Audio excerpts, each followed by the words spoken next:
Mis amados amigos y hermanos, Dios les bendiga y les guarde. Para mí, su servidor Manuel Ospino, es un inmenso privilegio compartir con ustedes este repaso, estudio de la lección de la escuela sabática, que en esta ocasión lleva como título Un paso de fe, constituyendo la última lección de todo este folleto de la escuela sabática que ha venido tratando acerca del evangelismo, invitándonos a ser amigos para Jesús, invitándonos a llevar su palabra, compartir su mensaje, su experiencia con otras personas, con aquellos que nos rodean, con la finalidad de que ellos, así como nosotros, también compartan las maravillas de la redención y salvación en Cristo Jesús. El día de hoy, entonces, nos queda un último estudio concerniente a este folleto, invitándonos a hacer un paso de fe, vivir la vida conforme al ideal de Cristo Jesús, no para servirnos a nosotros mismos, sino vivir la vida para aquel que murió en nuestro lugar para permitir que nosotros podamos vivir su vida en esta tierra.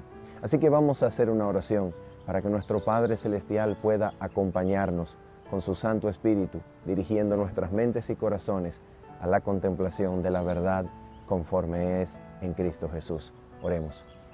Nuestro Padre Celestial, bondadoso Señor, en el nombre bendito de Jesucristo, venimos delante de ti en esta hora para escuchar tu voz, para que nuestras mentes sean conducidas por el poder de tu Santo Espíritu a toda verdad, y que al contemplar a Cristo en tu santa palabra, nuestros corazones puedan ser transformados por su poder, Señor, de gloria en gloria, hasta alcanzar la semejanza con Cristo Jesús. Te lo pedimos, Padre Celestial, en el nombre bendito, hermoso, precioso de Cristo Jesús. Amén. Muy bien. Para comenzar este repaso y estudio de la escuela sabática, sería extraordinario comenzar leyendo Filipenses capítulo número 2, versículos 5 en adelante. Porque acá se encuentra no solamente el fundamento de esta lección, sino el fundamento de la posibilidad de que en nosotros haya el mismo sentir, la misma mentalidad de servicio, de entrega, de renuncia propia, de olvido de sí que hubo en Cristo Jesús. Vamos entonces a descubrir lo que este extraordinario pasaje nos dice como fundamento de la entrega del sí, de la entrega del yo, de la entrega de sí mismo al Señor. Mira lo que dice la Escritura. Filipenses 2, versículos 5 en adelante, nos dice lo siguiente: haya pues en vosotros este sentir que hubo también en Cristo Jesús. Literalmente, en el idioma griego, este pasaje dice: vosotros pensad, así como pensó, así como hubo el pensamiento, esa mentalidad misma que hubo en Cristo Jesús, así también vosotros pensad. ¿De qué se trata? ¿Cuál es la mentalidad que Jesucristo demostró en el maravilloso contexto del plan de la salvación para mostrar el carácter de Dios en el contexto de la falsedad o falsificación del carácter de Dios que Satanás había hecho desde el inicio de su rebelión en el reino de los cielos y su continuación acá en la tierra? ¿Cuál fue el sentir, la mentalidad, la mente que hubo en Cristo Jesús? ¿Cuál fue su pensar? Mira lo que dice el texto, versículo número 6 en adelante: el cual, siendo en forma de Dios, no estimó el ser igual a Dios como cosa a que aferrarse, sino que se despojó, literalmente se vació a sí mismo, tomó la forma de siervo y se hizo semejante a los hombres. Más aún, hallándose en la condición de hombre, en la cual se había vaciado a sí mismo, se humilló a sí mismo haciéndose obediente hasta la muerte y muerte de cruz. Por eso Dios también lo exaltó sobre todas las cosas y le dio un nombre que es sobre todo nombre. Notemos este extraordinario pasaje. ¿Qué es lo que este versículo nos está diciendo? ¿Qué es lo que este texto nos dice como fundamento que hace posible una vida parecida a la vida de Cristo? Una vida que consista en la entrega, en la negación del yo, en la negación de nuestra voluntad para preferir siempre la vida de Cristo, pensando e imitando su entrega en nuestras vidas. ¿En qué consiste? Notemos esto. Este pasaje nos dice que Jesucristo vino para vivir una vida de negación propia. Desde el instante en el cual Jesucristo accedió a tomar nuestra humanidad, a tomar nuestra naturaleza para llevar a cabo la vindicación del carácter de Dios delante de los mundos no caídos y las inteligencias celestiales que permanecieron firmes, y delante de los hombres que habían sido ganados por Satanás por medio de la transgresión para formar parte del lado satánico de la gran controversia entre el bien y el mal. Desde el instante en que Cristo accedió a humillarse a sí mismo y tomar nuestra humanidad, Cristo estaba demostrando aquello en lo cual consiste el verdadero amor que es capaz de negarse a sí mismo. ¿En qué consiste este amor? Notemos esto. Hay algo que es necesario establecer y dejar con total claridad antes de proseguir. Y es lo siguiente. Jesucristo, al venir a esta tierra, le habría sido demasiado humillante, una humillación infinita, el haber adoptado la semejanza humana, nuestra humanidad, en aquellos días cuando Adán vivía aún en la inocencia dentro del Edén. Pero eso no es lo que el plan de salvación estipulaba y lo que el plan de salvación requería de Cristo. Si Cristo anhelaba levantar a la humanidad del polvo y escombros del pecado a la restauración del carácter de Dios en cada ser humano que cree en Cristo Jesús, si Cristo anhelaba cumplir eso en el ser humano, entonces la única naturaleza humana que el plan de salvación requería que Cristo necesariamente asumiera al venir a la tierra, es aquella humanidad, aquella naturaleza que permita que yo, en medio de mi naturaleza, pueda vivir su vida libre de pecado, levantándome hasta alcanzar la semejanza del carácter de Dios, en medio de mi naturaleza, como Él lo hizo en la suya.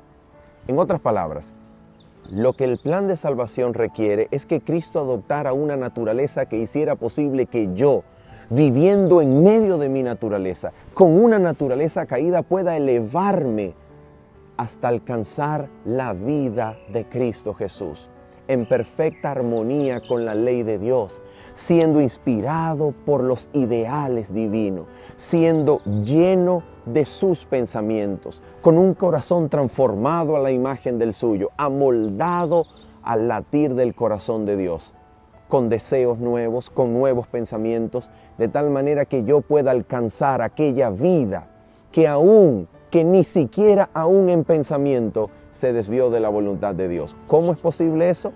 La única forma en la cual eso haya sido posible en el plan de Dios es que Cristo asumiera nuestra naturaleza, la naturaleza caída en el pecado.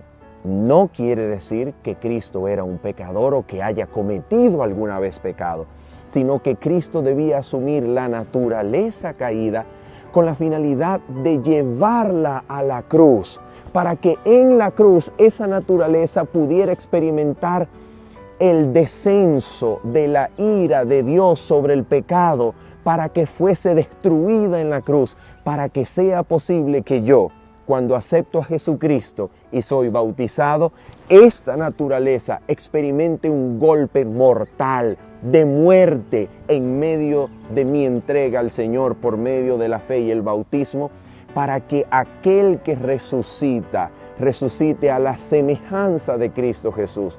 Resucite con la capacidad de vivir de ahora en adelante, no solamente para agradarse a sí mismo, no solamente con la finalidad de agradarme a mí mismo en medio de una vida cristiana que intenta hacer un compromiso entre el mundo y Dios. No, no, no. La única forma en que yo pueda resucitar a una vida nueva, en la que el yo pueda ser negado, muerto, anonadado día tras día, es que Jesucristo haya hecho posible que yo crucifique mis pasiones pecaminosas, mi viejo hombre, mi yo, que yo muera al pecado cometido y al pecado como es parte de mi naturaleza que me invita y me inclina al mal. La única manera es que Cristo haya hecho posible que en su cruz yo pueda llevar también mi naturaleza, negándome a mí mismo, para que el que viva de ahora en adelante no sea yo,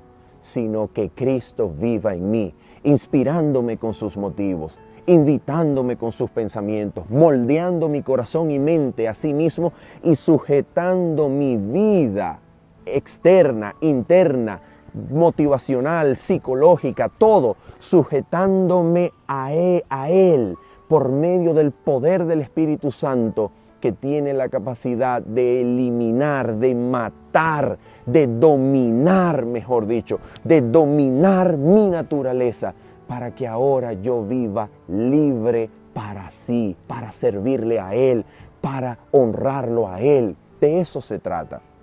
Y la única forma en la cual Cristo pudo lograr eso es que en la cruz Cristo no solamente haya sido levantado como mi sustituto para que yo no tenga que morir su muerte, sino que Cristo haya sido levantado en la cruz como mi representante, para que cuando la ira de Dios descendió sobre el pecado, pudiera destruir mis pecados cometidos y aquella tendencia, aquella inclinación hereditaria que me dominaba, que me llevaba cautivo cada vez al pecado, para que ahora por medio del Espíritu Santo que lo resucitó a Él como mi representante, yo pueda participar del poder de la resurrección para dominar mis inclinaciones naturales, para dominar mis tendencias al mal, hereditarias y cultivadas, y darme una vida que viva solamente para agradarlo a Él.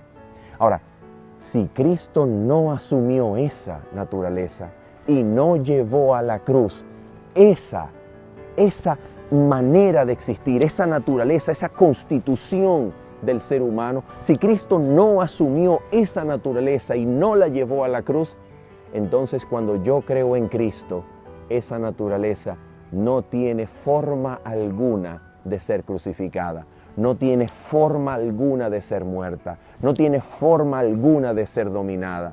Y yo estoy condenado a repetir una y otra vez mis pecados, mis defectos de carácter, sin posibilidad de vencerlos, sin posibilidad de vivir netamente, enteramente para Dios, porque esa naturaleza nunca ha sido crucificada. Y si nunca fue crucificada en la cruz, porque Cristo nunca la asumió, entonces yo nunca voy a poder crucificarla para poder vivir para Dios enteramente. ¿Te das cuenta la importancia del pasaje de Filipenses 2?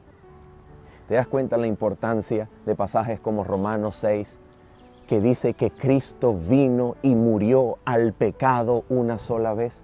¿Te das cuenta la importancia de versículos como Romanos 8:3, que dice que aquello que era imposible para la ley, por cuanto era débil por la carne, Dios, enviando a su Hijo en semejanza de carne de pecado, y a causa del pecado condenó el pecado en la carne? ¿Te das cuenta la importancia de esos versículos? ¿Para qué? Para que la justicia de la ley, para que la vida ideal de Dios para el hombre sea cumplida en mí.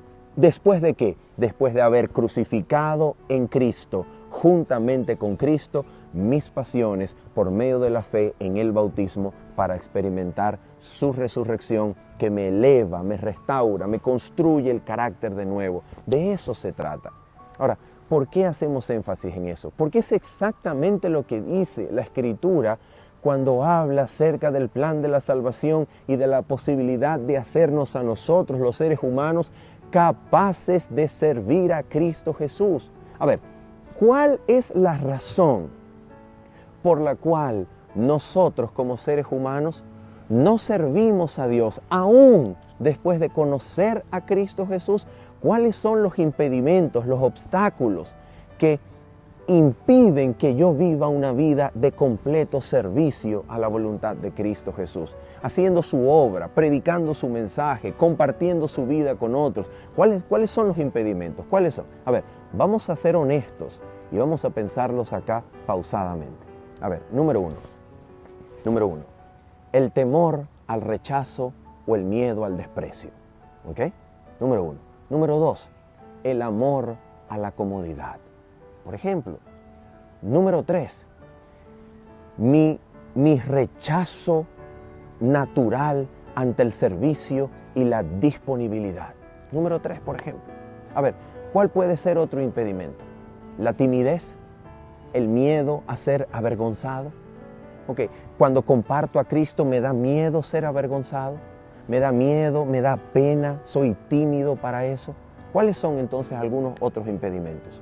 A ver, mi amor a mí mismo, mi dedicación exclusiva a mí, a mis intereses, mi vida de labor solamente para mí, para hacer dinero para mí y mi familia, mi respeto exacerbado a mi propio tiempo, a mis recursos. A ver, la falta de recursos o los recursos que tengo en mi cuenta, en mi bolsillo y no los quiero usar para el Evangelio. ¿Qué otro impedimento puede ocurrírsenos para no predicar el Evangelio? Que hagan imposible o que hagan dificilísimo que yo vaya y sirva a Cristo. A ver, ¿qué otro impedimento? A ver, ¿cuál es el elemento en común que todos esos impedimentos tienen? No es el egoísmo, no es el orgullo, no es el amor al yo. ¿No se trata entonces del amor a mí mismo lo que hace imposible que yo viva una vida de completa entrega para Cristo? ¿No es mi excesiva preocupación conmigo, con mis intereses, con mis cosas, con mi tiempo, con mi dinero? ¿No es yo, no soy yo, no es el yo lo que impide que yo sirva a Cristo? Ahora, vamos a ver entonces qué es lo que Jesús hace al venir a la tierra. Vamos a ver qué es lo que Él hace. Mira esto, por ejemplo. Vamos a leer Hebreos, capítulo número 5.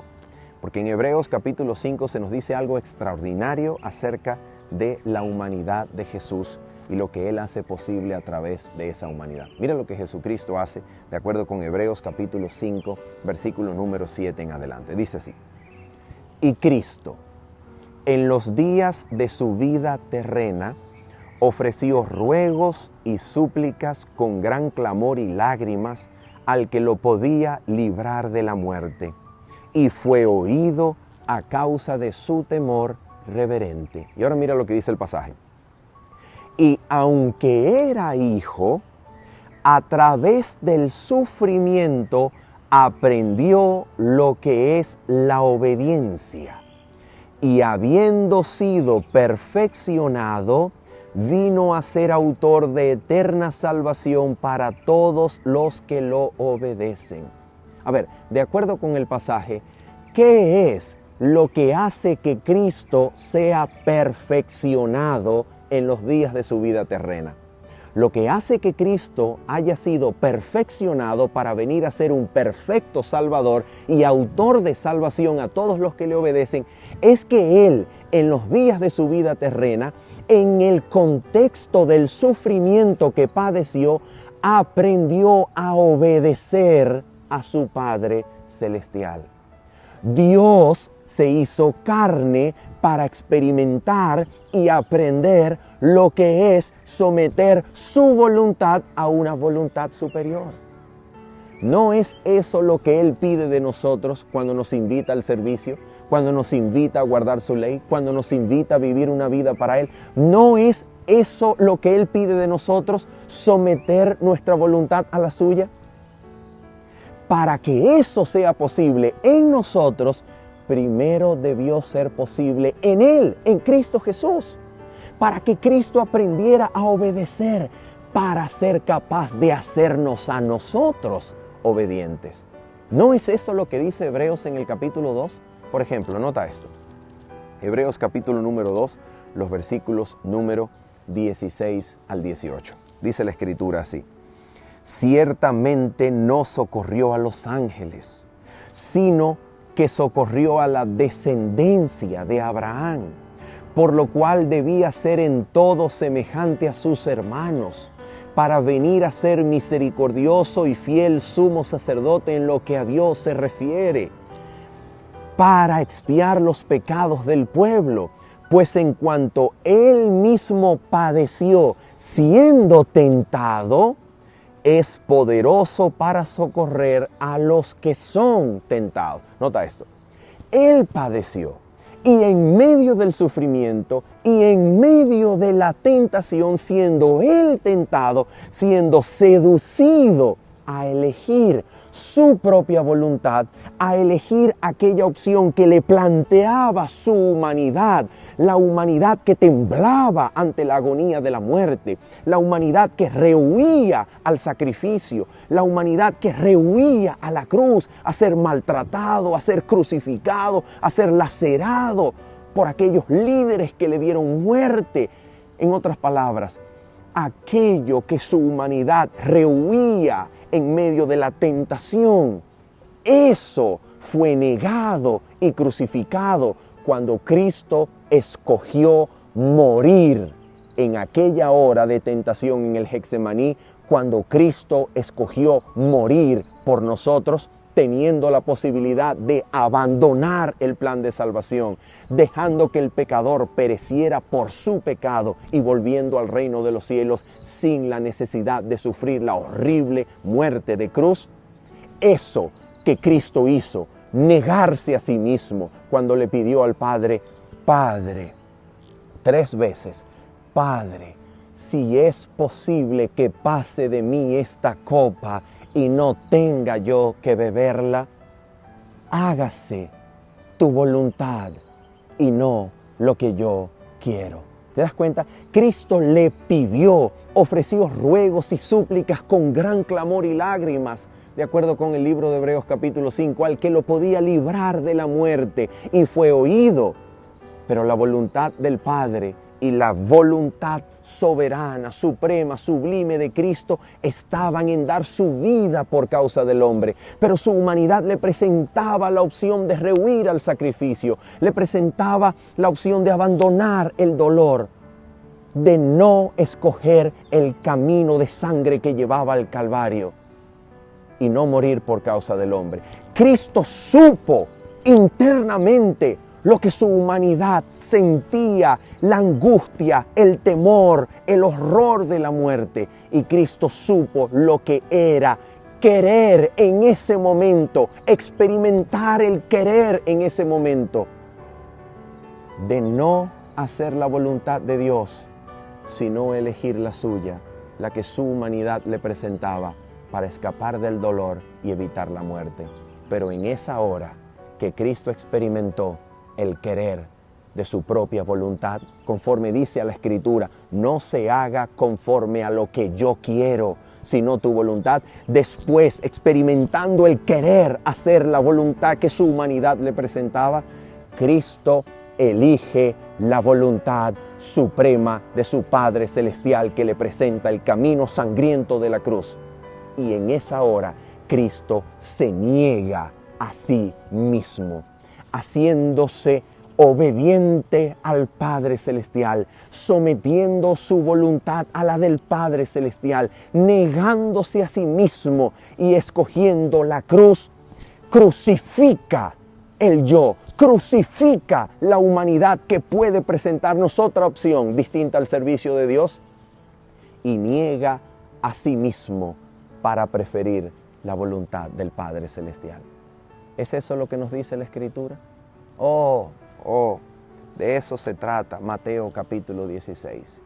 Mateo capítulo 16 nos lo va a decir de una manera absolutamente clara. Mira lo que dice la Escritura en Mateo 16. La Escritura dice así: entonces Jesús dijo a sus discípulos, versículo 24, mira lo que dice: si alguno quiere venir en pos de mí, niéguese a sí mismo, tome su cruz y sígame. ¿Te das cuenta? ¿Dónde fue que Jesús se negó a sí mismo? ¿No fue en la cruz? ¿No fue en el Getsemaní cuando escogió caminar y transitar por el camino sangriento del Calvario? ¿No fue allí que Jesús dice en Mateo capítulo 26, vamos a leerlo, versículos 38 en adelante, lo siguiente? Dice la Escritura de esta manera: Padre mío, versículo 39, Padre mío, si es posible, pase de mí esta copa, pero no sea como yo quiero, sino como tú. Y 3 veces dice la Escritura en Mateo 26, versículo número 44, 3 veces oraba repitiendo las mismas palabras: no sea como yo quiero, sino como tú. Pregunto, ¿experimentó Cristo la sensación, la experiencia interna de conocer que su voluntad, su querer, lo que Él quería en esa hora era distinta a la voluntad del Padre? ¿Experimentó Cristo eso? Si Cristo experimentó esa contradicción en su propia vida, puede entender la contradicción que hay en la nuestra cuando estamos contrariados entre hacer mi voluntad o la voluntad de Dios. ¿Te das cuenta lo que eso significa? Si Cristo fue capaz de crucificar su voluntad, escogiendo el camino de la cruz, entonces es capaz en esta tierra, cuando vive en mí, de hacer posible que yo someta mi voluntad a la voluntad de Dios y allí la deje crucificada para siempre, todos los días, a cada día de mi vida. ¿Te das cuenta? Para que en cada momento, en cada hora de mi día, de mi vida entera, yo pueda someter mi voluntad a la suya y dejarla allí crucificada, dominada, sujeta por el amor maravilloso, eterno, sublime que Cristo demostró en la cruz del Calvario. Cuando yo soy atraído por la cruz de Cristo, el amor maravilloso, inefable, el amor maravilloso que no tiene nombre, que es incapaz de comprenderse a plenitud, ese amor me sujeta a Él mismo, me atrae, crucifica mi voluntad y hace posible que lo que ahora en adelante yo viva, no lo viva yo, sino que Cristo viva en mí. Y lo que ahora vivo en la carne, lo viva en la fe del Hijo de Dios, que se entregó a sí mismo por mí. ¿Te das cuenta? De eso se trata. He allí Cristo, su experiencia, su vida, su muerte y su resurrección como el único fundamento de que yo pueda vivir una vida sujeta a la voluntad de Dios. He allí el único fundamento. No existe otro, no es posible otro, no se pensó otro, no hay otro en el plan de la salvación. Su vida, capaz de negarse a sí mismo en la tierra, crucificando su voluntad en la cruz, sometiéndose a su Padre Celestial y al plan que Él mismo junto con el Padre habían concebido en el eterno concilio de paz. Allá, eso que se decidió, aquí fue tentado a no seguirse. Aquí experimentó la tentación y la opción de abandonarlo, pero no lo abandonó. Se sometió a su Padre y aprendió lo que era la obediencia en carne humana. En carne humana, Cristo fue tentado para hacer posible que cuando yo sea tentado a elegir mi voluntad, a elegir mi comodidad, a elegir mi dinero, a elegir mi tiempo, a elegir mis recursos, a limitar mi vida a mí mismo, a mi servicio, a mis intereses y no a Dios, en ese momento de tentación yo sea victorioso, poderoso en Cristo Jesús para decir: Señor, no se va a hacer lo que yo quiero esta vez, sino solamente lo que tú quieres. Yo iré, Señor, envíame a mí. De eso se trata. Habiendo dicho esto y esperando que esta lección haya sido para tu bendición, para tu crecimiento en la gracia de Cristo, se despide de ti tu servidor Manuel Ospino diciéndote: bendiciones. Chao, chao.